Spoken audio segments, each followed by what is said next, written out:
meterai ketiga adalah kuda hitam. Kuda hitam. Dan apa pengertian kuda hitam itu? Dan itu berlaku di zaman mana? Haleluya. Karena di setiap zaman gereja ya akan berlangsung sesuatu sesuai dengan programnya Allah. Apakah itu sesuatu? Firman pada zamannya datang kepada di setiap zaman gereja. Di mana makhluk itu menjaga setiap zaman gereja. Haleluya. Kita sudah mempelajari bahwa di zaman Efesus, kita tahu bahwa ada di sana kuda putih. Dan penjaganya adalah yang dari surga, yaitu adalah singa dari suku Yehuda. Haleluya. Di zaman yang kedua adalah berbicara kuda merah. Kuda merah adalah setan. Di mana setan itu, naga itu masuk kepada manusia. Untuk memakai manusia itu membantai orang-orang yang percaya, yang taat kepada Tuhan. Haleluya. Jadi penjaganya di sana adalah, haleluya, ada muka lembu. Sebagaimana yang dilihat oleh Yohanes. Dan saya sudah terangkan. Dan zaman yang berikutnya, bahwa di situ tampil kuda hitam. Di mana kuda hitam itu adalah seorang manusia. Menggambarkan seorang manusia. Karena itu adalah simbol. Kuda hitam itu adalah simbol di mana Yohanes melihat penglihatannya tersebut. Dan penjaganya zaman itu adalah, haleluya, muka manusia. Haleluya. Baik. Biar kita buka Alkitab kita dari kitab Wahyu.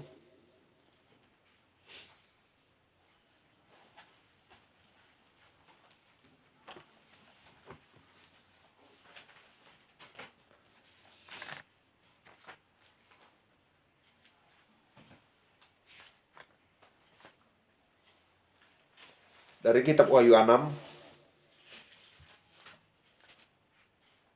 ayat 5 sampai 6. Demikian firman Tuhan. Dan ketika anak domba itu membuka meterai yang ketiga, aku mendengar makhluk yang ketiga berkata, "Mari." Dan aku melihat sesungguhnya ada seekor kuda hitam. Ada seekor kuda hitam. Dan orang yang menungganginya memegang sebuah timbangan di tangannya.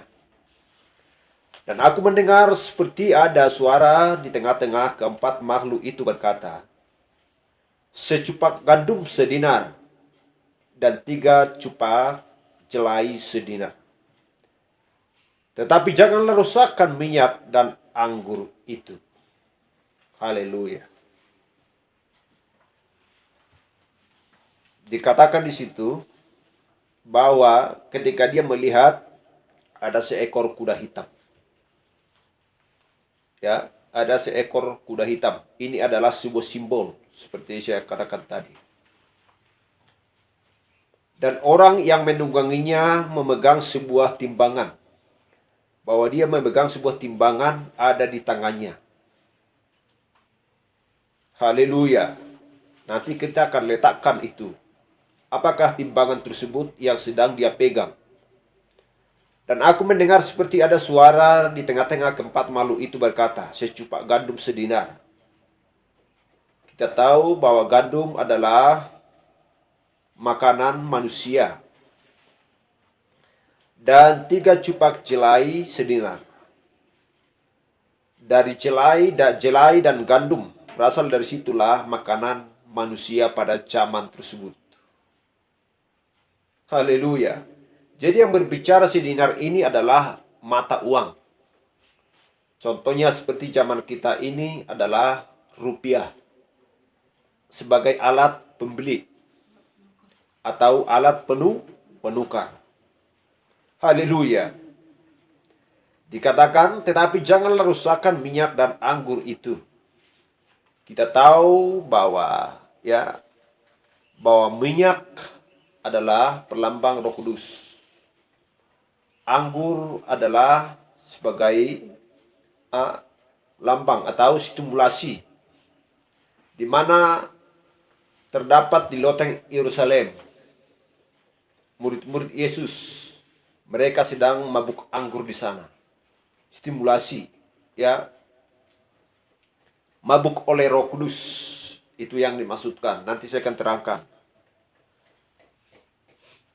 Dan kita baca dulu sebentar Kisah Rasul 22.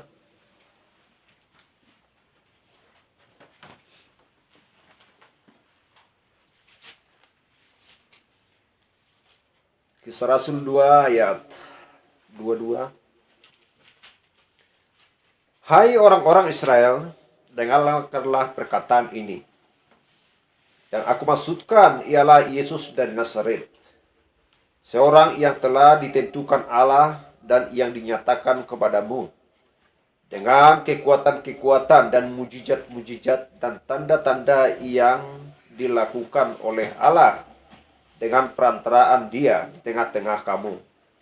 Seperti yang kamu tahu. Seperti yang kamu tahu. Haleluya. Dia yang diserahkan Allah menurut maksud dan rencananya telah kamu salibkan dan kamu bunuh oleh tangan bangsa-bangsa durhaka. Tetapi Allah membagikan dia dengan melepaskan dia dari segala maut. Karena tidak mungkin ia tetap berada dalam kuasa maut itu. Haleluya. Katakan, karena tidak mungkin ia dapat tetap berada di dalam kuasa maut itu. Itulah sebabnya dia bangkit dari antara orang mati. Haleluya.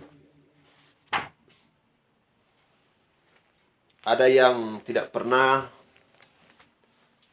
mungkin kita ketahui. Itulah sebabnya nanti akan dicatat semuanya dan akan selalu diperhatikan.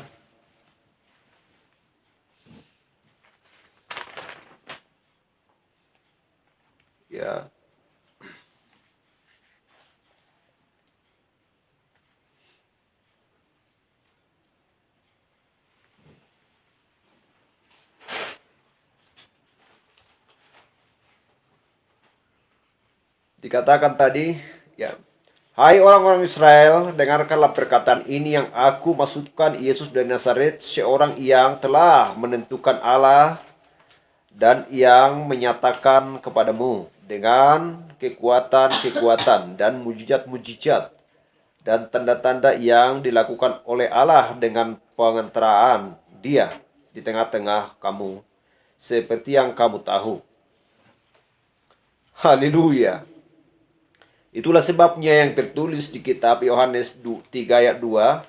Mereka tahu Mereka tahu. Tetapi kenapa mereka tidak mengetahui? Haleluya. Sedangkan Petrus berdiri di depan mahkamah agama. Dan dikatakan, Rabi, kami semua tahu bahwa engkau adalah seorang pengajar yang datang dari Allah.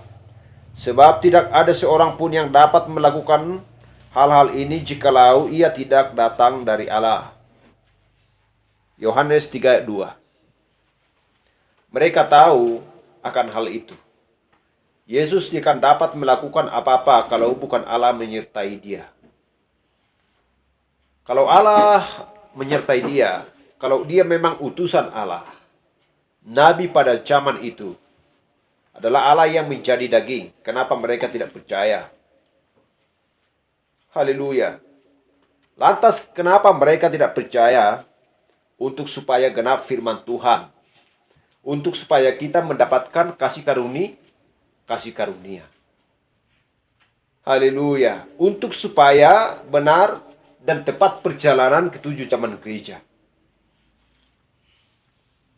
Haleluya. Karena di setiap zaman gereja harus ada yang diselamatkan. Harus ada yang diselamatkan, itulah mempelai wanita.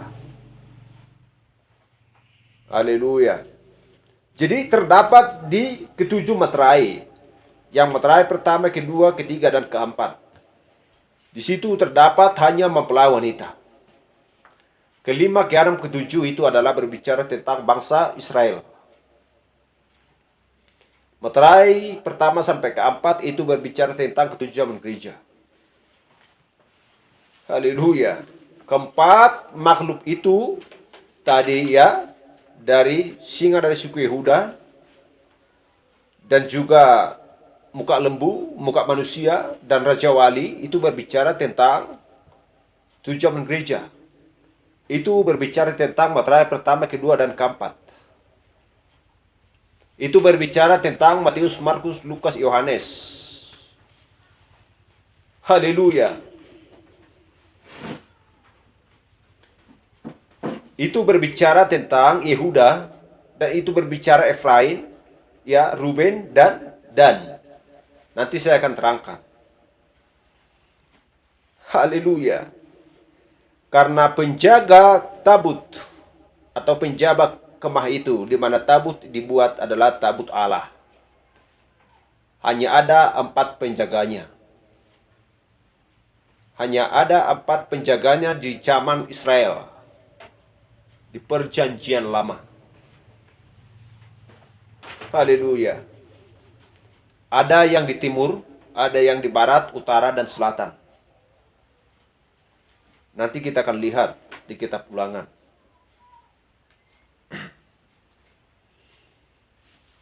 Jadi kita sudah berbicara tentang kuda hitam, karena inilah misteri tentang kuda hitam. Dia sudah mulai menungganginya di masa zaman-zaman kegelapan. Haleluya, di zaman-zaman kegelapan. Jadi, apa yang diperbuat oleh kuda hitam pada zaman tersebut? Haleluya. Jadi, digambar zaman-zaman kegelapan, sebab itu adalah sebab itu adalah saat tangan. Sebab itu adalah sama seperti tengah malam. Itulah menggambarkan kuda hitam. Sama seperti saat tengah malam. Itulah artinya kuda hitam. Bagi orang-orang siapa? Bagi orang-orang yang percaya. Bukan kepada orang-orang yang tidak percaya, tetapi bagi orang-orang yang percaya. Bagaikan tengah malam. Haleluya. Yang dimaksudkan sesat, terjadi pengancaman, pembunuhan, dan lain sebagainya. Seolah-olah orang-orang percaya pada saat itu mereka tidak tahu lagi kemana mereka akan pergi. Seolah-olah jalan semua sudah kena tutup. Kenapa? Karena memang orang-orang percaya pada saat itu tidak mau taat kepada perintah. Perintah siapa? Perintah yang penunggang kuda hitam tadi. Haleluya. Penunggang kuda hitam tadi. Siapakah penunggang kuda hitam tadi? Itu berbicara tentang roh. Itu tentang berbicara tentang Roma. Kita harus ingat itu. Haleluya. Jadi, bagaikan tengah malam bagi orang-orang yang percaya, yang sejati, yang tersisa. Haleluya. Jadi seorang di zaman gereja, ya, seorang sekarang di zaman gereja, di zaman gereja ini atau di zaman gereja itu, zaman gereja pengetahuan, zaman gereja atau pertengahan. Kita tahu ini adalah pertengahan. Ya, di zaman pertengahan itu zaman gereja yang gelap. Kita perhatikan bagaimana ia bertahan. Karena kekuatannya pun tidak seberapa lagi. Karena kekuatan orang percaya di zaman ini tidak seberapa lagi. Haleluya. Itu adalah waktu tengah malam bagi mereka, bagi orang percaya yang sejati kepada Tuhan. Haleluya. Itu adalah kuda hitam. Jadi kita tahu bahwa timbangan atau neraca ada di tangannya. Seperti yang sudah kita baca tadi. Ada di tangannya. Yang berseru, secupak gandum sedinar dan 3 cupak jelai sedinar. Haleluya. Jadi saya sudah terangkan tadi sebenarnya itu adalah gandum dan jelai adalah makanan bagi kehidupan jasmani. Makanan manusia pada zaman itu. Jadi kita tahu bahwa dari situlah roti dijadikan. Haleluya. Jadi kita lihat bahwa dia menuntut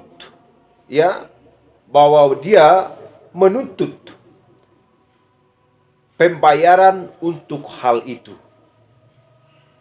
Dia akan menuntut pembayaran untuk hal itu. Dikatakan secupak gandum sedinar, 3 cupak jelai sedinar. Kita perhatikan.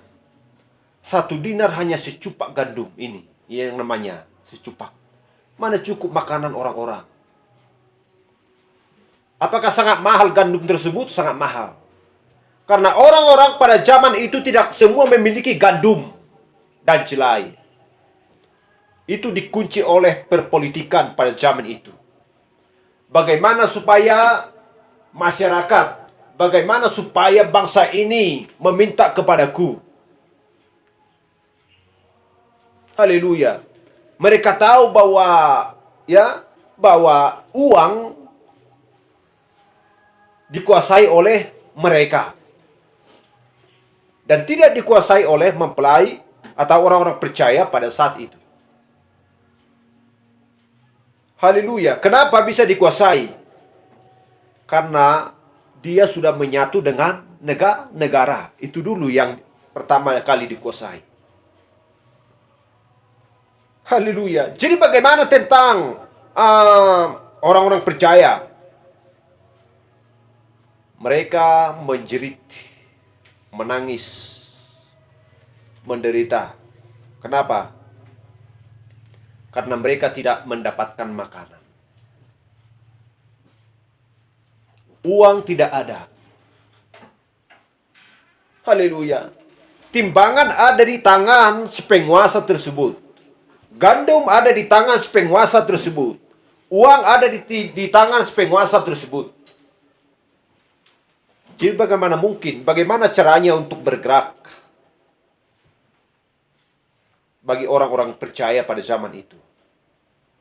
Zaman-zaman kegelapan. Haleluya. Jadi dengan cara itulah supaya dia menuntut pembayaran untuk hal itu, untuk gandum itu.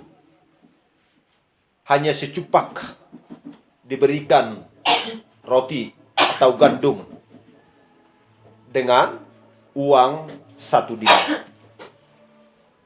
Kita bayangkan, tidak cukup. Tetapi begitulah caranya supaya uang itu tertarik semuanya pada orang-orang tersebut. Supaya dia memiliki kekayaan. Supaya dia memiliki kekayaan dunia.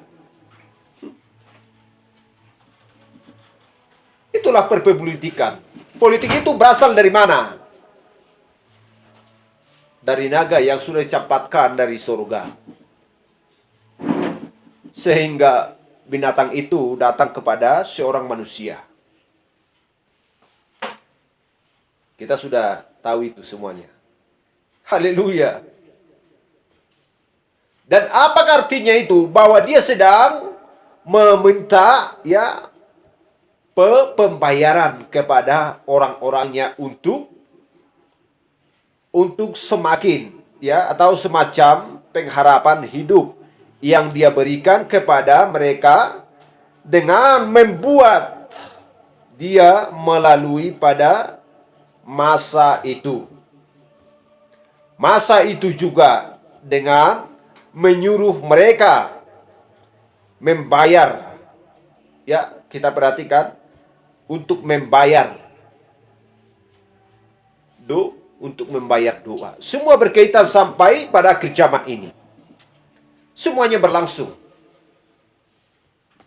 Haleluya. Apakah kamu mau taat kepada perintahku? Kalau kamu mau taat kepada perintahku, saya akan berikan gandum sama kamu. Haleluya. Siapa yang tidak taat kepadanya harus dibayar secupak gandum sedinar. Kalau kamu mau berarti kamu lepas daripada perbudakan. Lepas daripada kejahatan. Lepas daripada dosa. Jikalau kamu mau membayar dengan uang untuk mengampuni dosamu, ingat. Nenek moyangmu yang sedang ada di dalam kubur. Jikalau kamu membayar jutaan atau ratusan ribu sama saya, dosa nenek moyangmu yang sedang ada dalam kubur, dia akan diselamatkan. Dosa yang telah kamu perbuat akan diampuni. Oleh karena uang. Itu yang dimaksudkan. Haleluya. Betapa tajamnya perpolitikan si setan. Kita ingat, uang adalah akar dari segala kejahatan.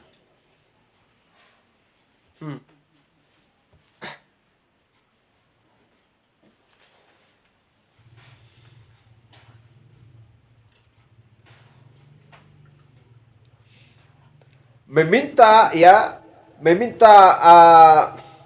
bayaran atas doa. Bayaran atas doa. Jadi mereka masih melakukan doa-doa novena. Sebab apa yang dia lakukan?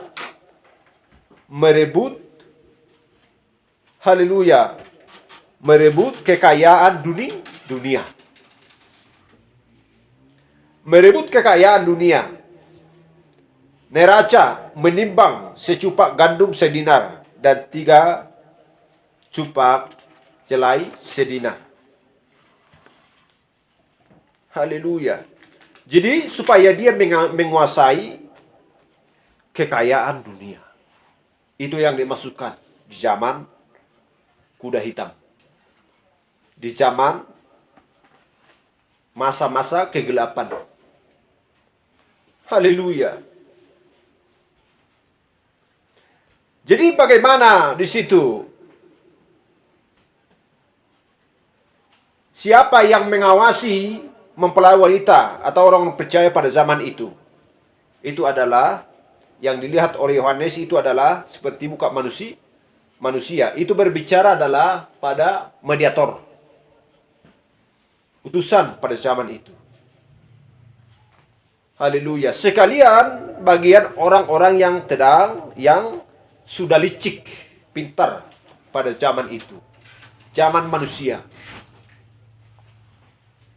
Tadi sudah berlalu seperti muka lembu. Jadi yang dimaksudkan bahwa zaman manusia itu adalah zaman kelicikan, kepintaran, kepandaian dan lain sebagainya. Untuk mengelola sesuatu, bagaimana supaya aku bisa memiliki kekayaan dan menguasai dunia dan menguasai gereja-gereja dan menguasai juga negara. Sehingga dia mau mempersatukannya dengan cara politik. Haleluya.